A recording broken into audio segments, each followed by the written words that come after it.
Class 12th Hindi question bank में आज हम पढ़ने वाले हैं इकाई 7। इकाई 6 जो है उसमें से 2 अंक का एक क्वेश्चन आएगा। तो इस वीडियो में हम सभी 2 अंक के क्वेश्चन करेंगे। हमने 1 अंक के क्वेश्चन जो है पहले ही कंप्लीट कर चुके हैं।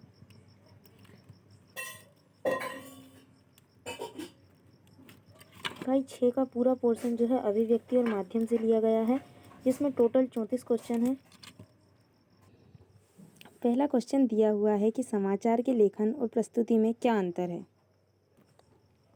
समाचारों की लेखन शैली, भाषा और प्रस्तुति में आपको कई अंतर देखने को मिलते हैं। सबसे सहज और आसानी से नज़र आने वाला अंतर तो यही दिखाई देता है कि जहां अखबार पढ़ने के लिए हैं, वहीं रेडियो सुनने के लिए और टीवी देखने के लिए ज़्यादा महत्वपूर्ण है। अगला है जनसंचार माध्यम की प्रमुख विशेषताएं लिखिए। जनसंचार द्वारा समाज की तो जनसंचार माध्यम की विशेषताएं इस प्रकार से है कि जनसंचार द्वारा समाज की बौद्धिक संपदा का हस्तांतरण संभव होता है। जनसंचार द्वारा विभिन्न विषयों पर आधुनिक जानकारी उपलब्ध कराई जाती है ताकि अनेक समस्याओं का हल तुरंत खोजा जा सके।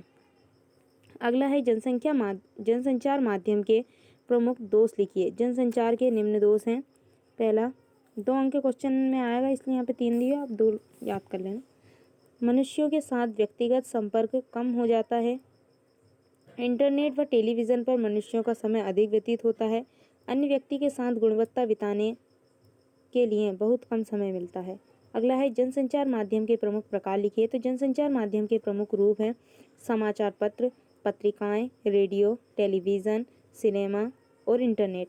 इन माध्यमों के जरिए जो भी सामग्री आज जनता तक पहुंच रही है, राष्ट्र के मानस का निर्माण करने में उसकी महत्वपूर्ण भूमिका है। जनसंचार की सबसे मजबूत कड़ी पत्र पत्रिकाएं या प्रिंट मीडिया ही हैं। अगला है कि प्रिंट माध्यम क्या है। तो यदि किसी सूचना या संदेश को लिखित माध्यम से एक स्थान से दूसरे स्थान पर पहुंचाने में प्रिंट मीडिया का बहुत ही बड़ा योगदान है। प्रिंट मीडिया के माध्यम समाचार पत्र और पत्रिकाएं हैं। मैगजीन, जर्नल, दैनिक अखबार को प्रिंट माध्यम के अंतर्गत रखा जाता है। अगला है कि प्रिंट माध्यम की प्रमुख विशेषताएं लिखिए। तो मुद्रित माध्यमों के तहत अखबार, पत्रिकाएं, पुस्तकें आदि हैं। मुद्रित माध्यमों की सबसे बड़ी विशेषता शक्ति यह है कि छपे हुए शब्दों में स्थायित्व होता है। उसे आप आराम से और धीरे धीरे पढ़ सकते हैं। पढ़ते हुए उस पर विचार कर सकते हैं, और यदि आपको कोई शब्द का अर्थ समझ में ना आए तो आप शब्दकोश से उसका अर्थ भी पता कर सकते हैं। तो प्रिंट माध्यम स्थिर होता है। अगला है प्रिंट माध्यम की सीमाएं लिखिए, यानी कि इसकी कमियां लिखनी है।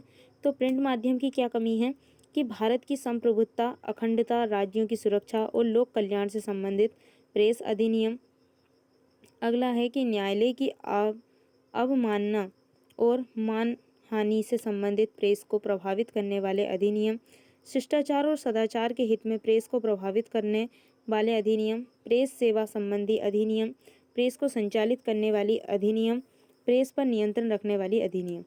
इसके बाद में अगला है कि डेडलाइन किसे कहते हैं। ये क्वेश्चन बहुत बार आ चुका है, बहुत आईएमपी क्वेश्चन है। डेडलाइन का अर्थ होता है कि किसी रिपोर्ट को या कार्य को करने की अंतिम समय सीमा। जैसे कि किसी भी अखबार की जो डेडलाइन होती है वो 24 घंटे होती है। अगला है रेडियो की प्रमुख विशेषताएं लिखिए। तो रेडियो मनोरंजन का सबसे अच्छा माध्यम है। यह श्रोताओं को स्वस्थ मनोरंजन प्रदान करता है। इस पर संगीत का वैविध्यपूर्ण खजाना श्रोताओं के लिए उपलब्ध है। शास्त्रीय, उपशास्त्रीय, भक्ति, लोक तथा फिल्म संगीत रेडियो पर उपलब्ध संगीत के लोकप्रिय प्रकार हैं। अगला है कि रेडियो के प्रमुख दोष अथवा सीमाएं लिखिए। तो यदि रेडियो सिग्नल एक माध्यम से गुजरता है तो रेडियो सिग्नलों के लिए पूरी तरह से पारदर्शी नहीं है, तो अवशोषण हानि होती है। इसकी तुलना पारदर्शी ग्लास से गुजरने वाले प्रकाश सिग्नल से की जा सकती है। विवर्तन पथ में कोई वस्तु दिखाई देने पर विकर्षण नुकसान होता है। अगला है उल्टा पिरामिड शैली क्या है। तो उल्टा पिरामिड शैली से हमारा तात्पर्य समाचार लेखन से है। समाचार को पढ़ते समय आपने महसूस किया होगा कि समाचार के आरंभ में ही उस विषय की पूरी जानकारी दे दी जाती है, फिर घटते क्रम में धीरे धीरे उन अखबारों को आगे बढ़ाते हुए अंत किया जाता है। यह समाचार का सबसे महत्वपूर्ण भाग है, जिसके अंतर्गत समाचार का पूर्ण सार नहीं होता। अगला है रेडियो के समाचार लेखन की बुनियादी बातें लिखिए। समाचार वाचन के लिए तैयार की गई कॉपी साफ सुथरी और टाइप्स कॉपी हो। कॉपी को ट्रिपल स्पेस में टाइप किया जाना चाहिए। पर्याप्त हाशिया छोड़ा जाना चाहिए। हाशिया यानी कि गैप छोड़ा जाना चाहिए। अंकों को लिखने में सावधानी रखनी चाहिए। अगला है टेलीविज़न की खबरों के विभिन्न चरणों के नाम लिखिए। तो फ्लैश या breaking news, dry anchor, phone in, anchor visual, anchor quite, anchor white, live, एक्वर प्लेज। तो पहला है फ्लैश या ब्रेकिंग न्यूज़ क्या है। फ्लैश या ब्रेकिंग न्यूज़ आपको ताज़ा समाचार जो अभी अभी घटना होती है उसे ताज़ा समाचार बनाकर उसे फ्लैश ब्रेकिंग न्यूज़ कहा जाता है। फिर है एंकर वाइट क्या है। किसी घटना की सूचना देने के और उसके दृश्य दिखाने के साथ ही इस घटना के विषय में प्रत्यक्षदर्शियों या संबंधी व्यक्तियों का कथन दिखाकर और सुनाकर खबर को प्रामाणिकता प्रदान की जाती है। इसे ही पत्रकारिता के क्षेत्र में एंकर वाइट कहते हैं। लाइव के बारे में लिखिए। लाइव टेलीविज़न वास्तविक समय में प्रसारित होने वाला एक टेलीविज़न प्रोडक्शन है जैसा कि वर्तमान में होता है। एक माध्यमिक अर्थ है यह इंटरनेट पर टेलीविज़न स्ट्रीमिंग का उल्लेख कर सकता है जब सामग्री या प्रोग्रामिंग लगातार चलाई जाती है।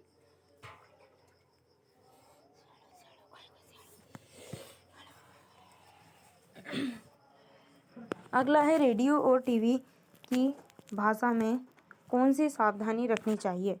तो निम्न बातों का हमें ध्यान रखना चाहिए रेडियो और टीवी की भाषा में। इसमें पहला दिया हुआ है क्या, क्यों, अर्थात, लेकिन आदि शब्दों का प्रयोग करके अनावश्यक विस्तार नहीं देना चाहिए। अधिक लंबे तथा घुमावदार वाक्यों से बचना चाहिए। कर्मवाच्य की अपेक्षा कृत्यवाच्य का प्रयोग करना चाहिए। संस्कृत निष्ठ शब्दों के स्थान पर बोलचाल के शब्दों का प्रयोग किया जाना चाहिए। यानी कि जिसकी भाषा होती है वो कैसी होनी चाहिए, एकदम सरल होना चाहिए। अन्यथा जब कठिन शब्द आ जाते हैं तो दर्शकों को या श्रोताओं को, पाठकों को समझ में नहीं आता कि इसमें आखिरकार मेन लिखा क्या गया। अगला है इंटरनेट की प्रमुख विशेषताएं बताइए। तो इसकी पहली विशेषता यह है कि सभी को एक साथ जोड़ना। इंटरनेट के माध्यम से आज एक व्यक्ति किसी भी स्थान से किसी अन्य व्यक्ति से जुड़ सकता है। वो अपनी बात या संदेश प्रत्यक्ष और अप्रत्यक्ष दोनों रूप में कर सकता है या पहुंचा सकता है। आज के समय इंटरनेट के माध्यम से कोई भी व्यक्ति का या संगठन किसी भी स्थान से किसी अन्य व्यक्ति से जुड़ सकता है।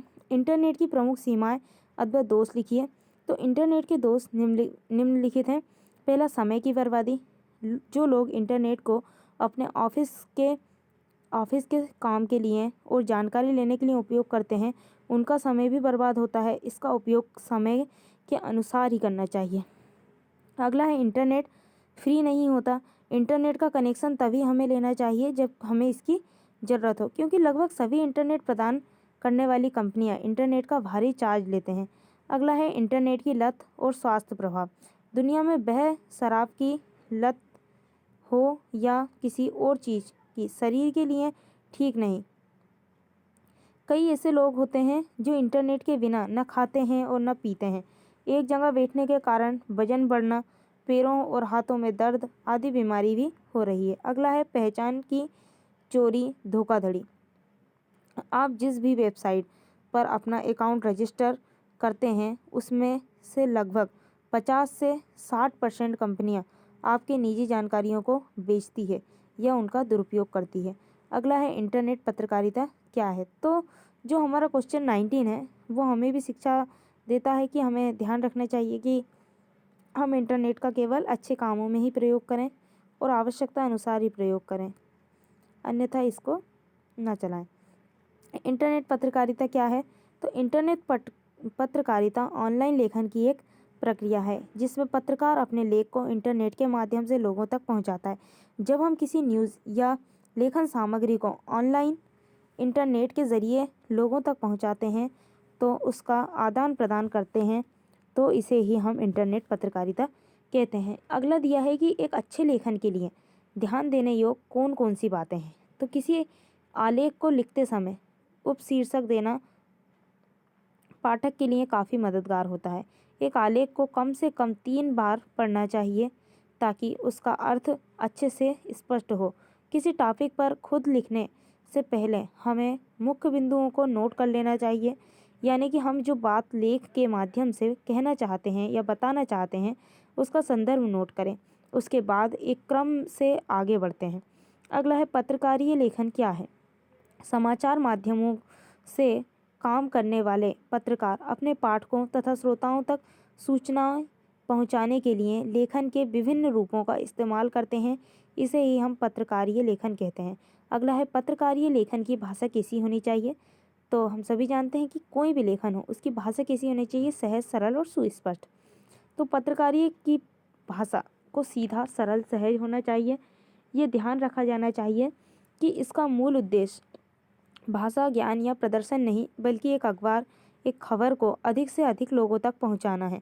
पत्रकारी की अच्छी भाषा वही है जिसमें बात साफ, सरल और सहज तरीके से लोगों तक पहुंच सके।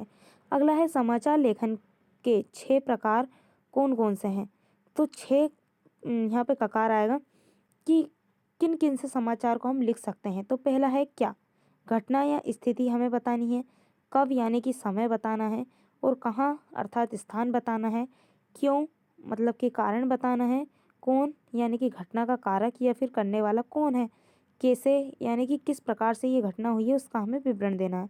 अगला क्वेश्चन है कि फीचर कैसे लिखें। अगर आपको फीचर लिखना है तो आप एक उत्तम फीचर उसे ही माना जाता है जो उचित विषय पर आधारित हो। यानी कि अगर आप कोई अच्छा विषय लेंगे तो उस पर अच्छा रहेगा। जैसे आपने कोई पर्यावरण संबंधी या पॉल्यूशन इन पे लिखा तो आकर्षक रहेगा। अन्यथा आप कोई ऐसी फालतू की चीज़ों पर लिखोगे तो कोई उसको ज़्यादा भाव भी नहीं देगा। आकर्षक रूप से तथ्यों को प्रस्तुत करें, यानी कि जो आपके तथ्य हों वो कैसे हों, आकर्षक करने वाले हों, किसी को पढ़ने के कारण उनका इंटरेस्ट बढ़ना चाहिए। शैली में शालीनता हो तथा पत्र पत्रिकाओं में अपनी पहचान बनाए रखें। यानी कि इनको छापने के लिए आपको पत्र पत्रिकाओं में अपनी पहचान बनानी चाहिए। अगला है विशेष रिपोर्ट कैसे लिखें। तो विशेष रिपोर्ट विषय निष्ठता, रिपोर्ट का संबंधित प्रकरण पर ही केंद्रित होना अपेक्षित है। यदि किसी विषय विशेष पर रिपोर्ट लिखी जाना है तो उससे संबंधित तथ्यों, कारणों और सामग्री आदि तक ही सीमित रखना चाहिए। इसमें प्रकरण को एक सूत्र की तरह प्राप्त तथ्यों में पिरोया जाए जिससे कि प्रकरण अपने आप में स्पष्ट होगा। अगला है संपादकीय लेखन क्या है। संपादकीय पृष्ठ को समाचार पत्र का सबसे महत्वपूर्ण पृष्ठ माना जाता है। इस पृष्ठ पर अखबार विभिन्न घटनाओं और समाचारों पर अपनी राय रखता है। इसे संपादकीय कहा जाता है। इसके अतिरिक्त विभिन्न विषयों के विशेषज्ञ महत्वपूर्ण मुद्दों पर अपने लेख के रूप में प्रस्तुत करते हैं। उन्हें संपादकीय लेखन कहा जाता है। अगला है स्तंभ लेखन क्या है। स्तंभ लेखन विचारपरक लेखन का प्रमुख रूप है। कुछ महत्वपूर्ण लेखक अपने खास और वैचारिक रुझान वाले होते हैं। ऐसे लेखकों को लोकप्रियता को देखकर अखबार उन्हें नियमित स्तंभ लिखने का जिम्मा देता है। स्तंभ का विषय चुनने और उसमें विचार व्यक्त करने की उसे पूरी स्वतंत्रता रहती है। अगला है संपादक के नाम पत्र क्या है, समझाइए। संपादक को एक पत्र अपने पाठकों से चिंता के मुद्दों के बारे में एक प्रकाशन को भेजा गया पत्र है। आमतौर पर पत्र प्रकाशन के लिए अभिप्रेत होते हैं। कई प्रकाशनों के संपादक को पत्र पारंपरिक मेल या इलेक्ट्रॉनिक मेल के माध्यम से भी भेजे जाते हैं। संपादक को मतलब यदि हम किसी संपादक को पत्र लिख रहे हैं तो वो संपादक के नाम पत्र हो जाएगा। अगला दिया हुआ है कि एक सफल साक्षात्कारकर्ता के कौन कौन से गुण होते हैं। तो एक सफल साक्षात्कारकर्ता में 3 गुण दिए हुए हैं जो पाए जाने चाहिए। 2 व्यक्तियों के मध्य संबंध, एक दूसरे से संपर्क स्थापित करने का साधन, साक्षात्कार में संबंधित दोनों व्यक्तियों में से एक व्यक्ति को साक्षात्कार के उद्देश्य के विषय में जानकारी होना चाहिए। अगला है विशेष लेखन क्या है। तो विशेष लेखन अखबारों के लिए समाचारों के अलावा खेल, अर्थ, व्यापार, सिनेमा या मनोरंजन आदि विभिन्न क्षेत्रों और विषयों संबंधी घटनाएं, समस्याएं आदि से संबंधित लेखन विशेष लेखन कहलाता है। अगला है कि बीट रिपोर्टिंग और विशेषीकृत रिपोर्टिंग में क्या अंतर है। एक बीट रिपोर्ट को आमतौर पर अपनी बीट से जुड़ी सामान्य खबरें ही लिखनी होती है। बीट यानी कि उनका एक निश्चित क्षेत्र होता है। बीट रिपोर्टर में उनका एक क्षेत्र निश्चित कर दिया जाता है। वो केवल उतने ही क्षेत्र सीमित की घटनाओं को अखबारों में छाप सकते हैं। लेकिन विशेषीकृत रिपोर्टिंग का तात्पर्य यह है कि आप सामान्य खबरों से आगे बढ़कर उस विशेष क्षेत्र या विषय से जुड़ी घटनाओं, मुद्दों और समस्याओं का बारीकी से विश्लेषण करें और पाठकों के लिए उसका अर्थ स्पष्ट करने की कोशिश करें। अगला है विशेष लेखन के प्रमुख क्षेत्र कौन कौन से हैं। विशेष लेखन के प्रमुख क्षेत्र लिखिए। तो जो विशेष लेखन है, खेल, कारोबार, सिनेमा, मनोरंजन, फैशन, स्वास्थ्य, विज्ञान, पर्यावरण, शिक्षा, शैली, जीवन शैली, रहन सहन जैसे क्षेत्र विशेष लेखन हेतु महत्वपूर्ण है।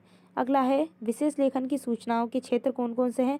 तो विशेष लेखन के लिए क्षेत्र अर्थ, व्यापार, खेल, मनोरंजन, विज्ञान, प्रौद्योगिकी, कृषि, विदेश, पर्यावरण, रक्षा, कानूनी व्यवस्था आदि।